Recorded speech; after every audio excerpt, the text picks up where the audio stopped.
Halo, selamat datang kembali di sesi pembahasan mendalam kita. Hari ini kita agak mundur ke belakang nih, ke tahun 1915. Ada buku klasik, judulnya The Art of Public Speaking. Kita nggak akan bahas semua sih, tapi fokus ke satu bab yang kayaknya sering kelewat, padahal penting banget. Bab 14, judulnya Kejelasan dan Ketepatan Ucapan. Pernah nggak sih Anda dengerin orang ngomong terus jadi, aduh, bingung sendiri? Bukan karena idenya susah, tapi cara ngomongnya itu loh. Kayak bergumam, kata-katanya nyambung semua, nggak jelas gitu. Nah, buku tua ini ternyata punya pandangan menarik soal ini. Relevan banget kayaknya sampai sekarang. Jadi ya, misi kita kali ini mau coba bongkar nih. Kenapa sih pengucapan yang jelas dan tepat itu fundamental banget menurut buku ini? Nggak sekedar sopan santun gitu. Terus apa aja sih yang biasanya bikin ucapan kita jadi nggak jelas? Dan yang paling penting, gimana caranya biar suara kita lebih efektif? Pesannya sampai, tanpa gangguan gitu. Siap ya? Oke, mari kita mulai bedah bareng-bareng. Langsung aja deh. Kalau buku ini ngomongin jelas dan tepat dalam berucap, maksudnya gimana sih? Ini bukan soal logat atau aksen kan ya? Pasti lebih dalam dari itu. Iya, tepat sekali. Jauh lebih dalam dari sekedar aksen. Bab ini tuh langsung fokus ke inti artikulasi. Jadi, gimana kita secara fisik membentuk tiap bunyi vokal dan konsonan. Pakai bibir, lidah, gigi, langit-langit kita. Penulisnya bahkan bilang bunyi vokal itu kayak nyawa dan keindahan bahasa kita. Puitis ya? Wah, nyawa dan keindahan keren juga ya. Iya kan? Jadi intinya gimana mastiin tiap suku kata itu kedengaran utuh. Nggak buru-buru, nggak digumamkan, atau kayak ketelan gitu aja. Jadi ini soal kejernihan mekanisnya.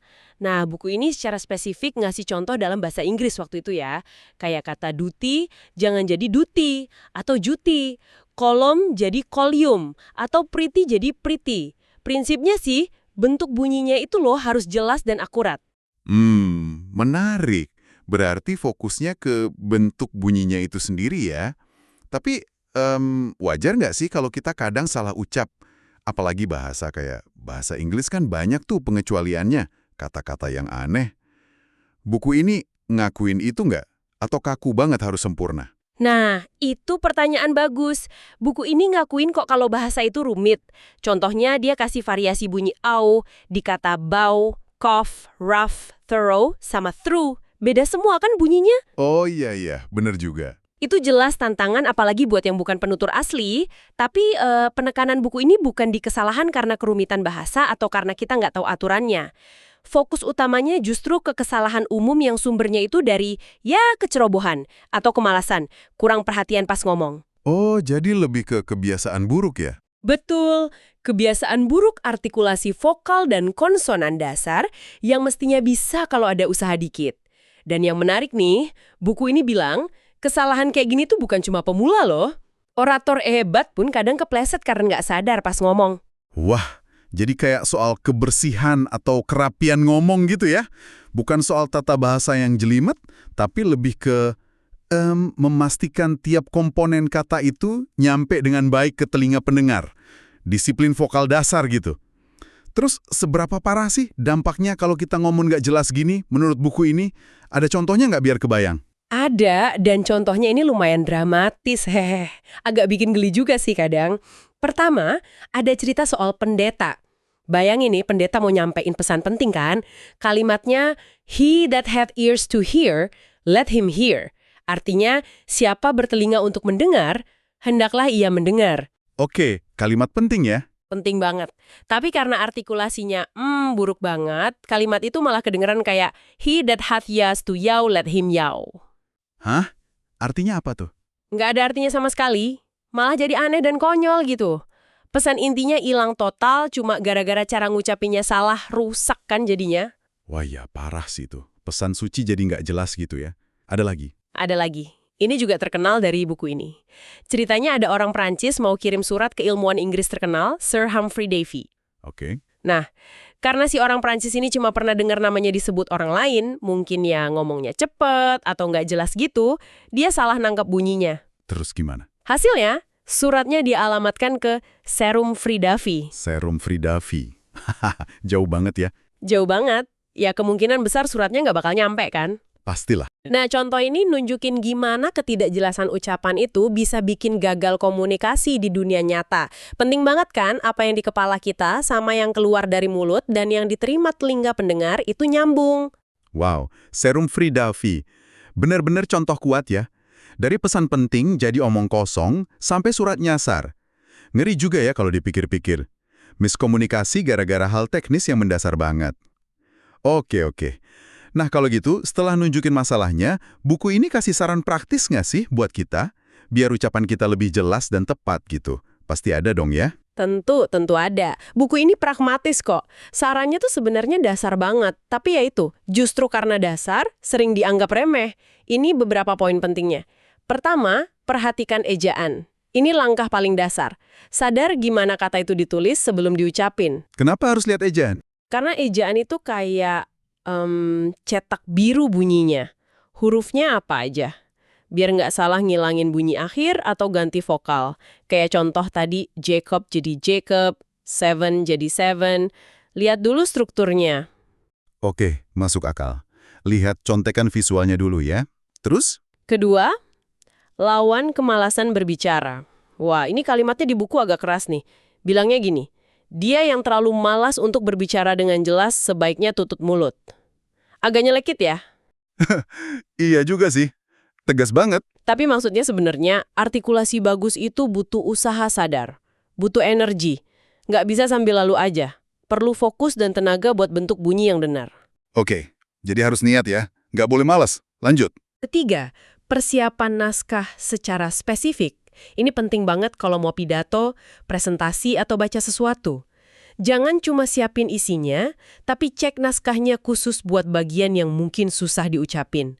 Tandain kata-kata yang sering salah, kata sulit, atau kombinasi kata yang aneh. Latih bagian itu aja. Oh, jadi nggak cuma konten, tapi cara penyampaiannya juga disiapin ya? Sip. Keempat, gunakan kamus. Ini kayaknya sepele ya, tapi penting. Jangan ragu cek pengucapan yang benar di kamus. Apalagi buat nama orang, istilah teknis kata asing. Sekarang kan gampang. Kamus online ada suaranya. Jangan sok tahu gitulah intinya. Bener banget. Apalagi nama orang atau istilah baru ya? Oke, ada lagi? Kelima, ubah susunan kata jika perlu. Nah ini menarik nih.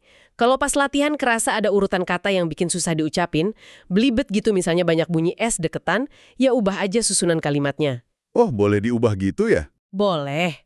Tujuannya kan biar lancar dan jelas pas diucapin. Fleksibel aja.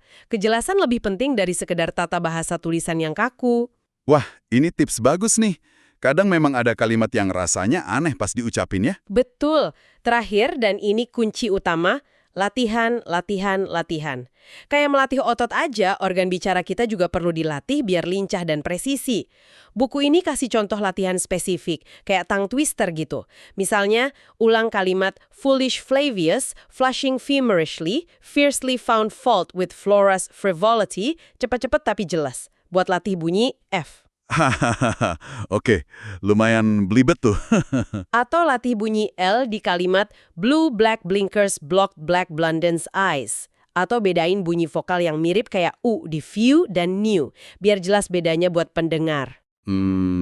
Latihan kayak gitu kedengarannya klasik banget ya, kayak latihan teater gitu. Tapi kalau dipikir, masuk akal sih. Organ bicara kita kan otot juga ya. Perlu dilatih biar lentur dan koordinasinya bagus. Kayak atlet lah ya. Ini semua kayak bangun fondasi ya. Berarti, menurut buku ini, sebelum kita mikirin intonasi, kecepatan, jeda, yang penting juga sih, artikulasi ini harus beres dulu gitu. Tepat sekali. Yang menarik di sini adalah gimana buku setua ini udah negasin kalau kejelasan artikulasi itu dasar mutlak. Fondasi paling bawah. Analogi bangun rumah tadi pas banget. Nggak mungkin kan kita mikirin warna cat, perabotan bagus, kalau fondasinya aja masih goyang. Iya juga ya. Sama kayak ngomong, kalau fondasi artikulasinya nggak kokoh, tiap kata, suku kata, vokal, konsonan nggak jelas, ya teknik vokal lain jadi kurang lendang. Bisa sia-sia malah. Coba deh bayangin kita udah usaha atur nada biar semangat, atur tempo biar dramatis, kasih penekanan di kata kunci. Tapi kalau pendengarnya masih sibuk, hah, tadi ngomong apa ya karena gumaman kita? Gimana mereka bisa nangkep nuansa itu? Wah iya, energinya habis buat nebak kata duluan ya. Betul, energi mentalnya udah habis buat menerjemahkan kata dasarnya. Pesan kita bisa jadi datar, salah tangkap, atau malah nggak nyampe sama sekali. Bener-bener kayak mau ngelukis detail bagus, tapi kanvasnya buram. Mau tekniknya sejago apa, hasilnya nggak maksimal kalau kanvasnya gitu. Jadi ya artikulasi itu fondasi banget. Oke, bener-bener fundamental ya posisinya. Bukan cuma teknis remeh, tapi syarat biar lukisan pesan kita nyampe utuh.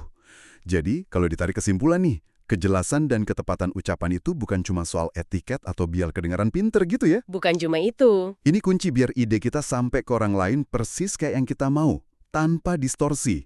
Sekaligus juga bentuk hormat ke pendengar, kita mudahkan mereka, dan hormat ke bahasa kita juga.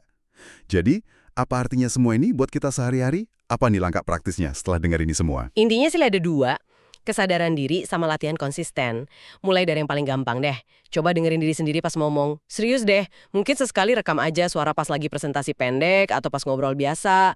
Terus dengerin lagi, kritis tapi ya. Direkam ya? Oke. Terus diapain? Didengerin, tiap suku kata jelas nggak, bunyi konsonan di akhir kata suka hilang tuh, kedengeran nggak? Ada kata yang sering digumam kan? Nah, sadar dulu sama pola sendiri. Itu langkah pertama. Oke. Sadar dulu ya. Terus kalau udah sadar, Baru latihan jadi relevan. Nggak usah langsung tang twister kalau nggak mau. Mulai dari yang simple aja. Coba deh pas ngomongin hal penting, pelanin dikit temponya. Kasih perhatian ekstra buat buka mulut sedikit lebih lebar pas ngucapin vokal. Pastiin bibir atau lidah beneran nyentuh titik yang pas buat konsonan. Fokus ke jelasnya, bukan ngebutnya. jadi lebih mindful gitu ya pas ngomong. Betul, jangan nyepelein detail ini. Kelihatannya dasar banget, tapi dampaknya ke efektivitas komunikasi kita itu gede loh. Anggap aja investasi lah buat kemampuan kita didengar dan dipahami. Sip, kesadaran diri dan latihan konsisten.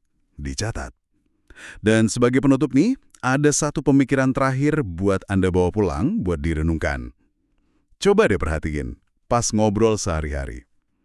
Seberapa sering kita sadar atau nggak sadar, bikin opini awal soal orang lain. Soal kompetensinya, PD-nya, kredibilitasnya, mungkin bahkan kecerdasannya. Hanya berdasarkan cara dia ngomong. Suaranya jelas, tegas, gampang dipahami, atau malah sebaliknya. Ragu-ragu, gumam, nggak rapih. Dan yang lebih penting lagi, seberapa sering penilaian dari bungkus suara ini muncul sebelum kita benar-benar nyerna isi omongannya. Coba renungkan deh, gimana persepsi kita dan persepsi orang ke kita bisa banget dipengaruhi sama hal yang kelihatannya sepele kayak kejelasan artikulasi ini. Terima kasih sudah menyimak pembahasan mendalam kita kali ini tentang fondasi suara yang jelas dari buku The Art of Public Speaking. Semoga ada manfaatnya ya. Sampai jumpa di kesempatan berikutnya.